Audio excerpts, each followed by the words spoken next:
Magandang umaga mga kahuan, narito na ating ulat panahon ngayong araw.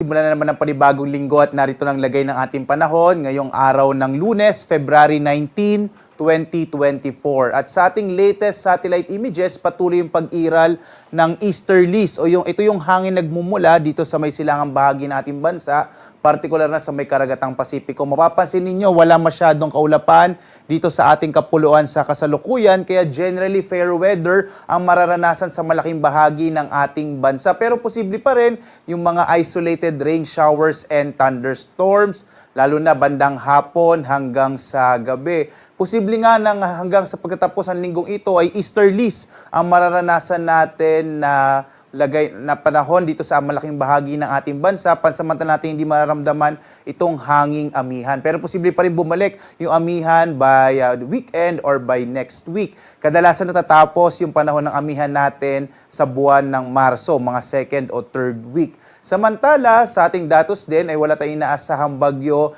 na maaaring mabuo o papasok sa loob ng Philippine Area of Responsibility, posible nga hanggang sa pagkatapos ng linggong ito.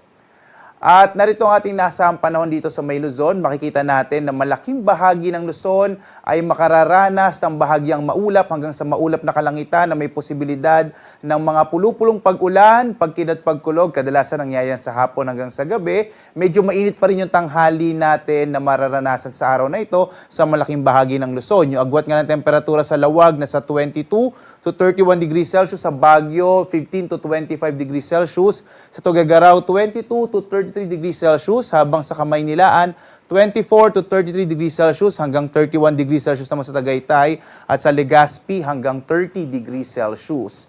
Dito naman tayo sa Palawan, Visayas at Mindanao. Dito sa Palawan, inaasahan din natin ang mga pulupulong pag-ulan, pagkidlat, pagkulog.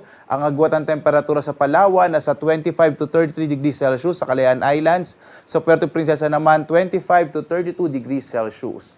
Mga pulupulong pag-ulan, pagkidlat, pagkulog din na mararanasan sa may bahagi naman ng Kabisayaan. Agwat ng temperatura sa Iloilo, 26 to 30 degrees Celsius. Sa Cebu hanggang 30 degrees Celsius, habang sa Tacloban hanggang 31 degrees Celsius.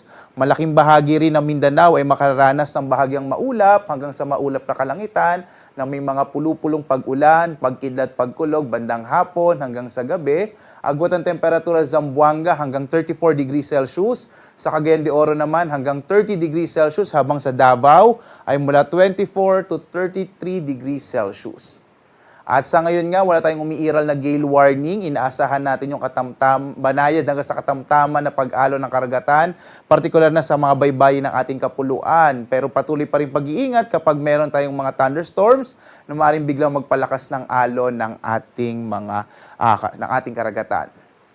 Ang araw natin ay sisikat mamayang alas 6:19 na umaga at lulubog, ganap na 6:01 naman ang gabi.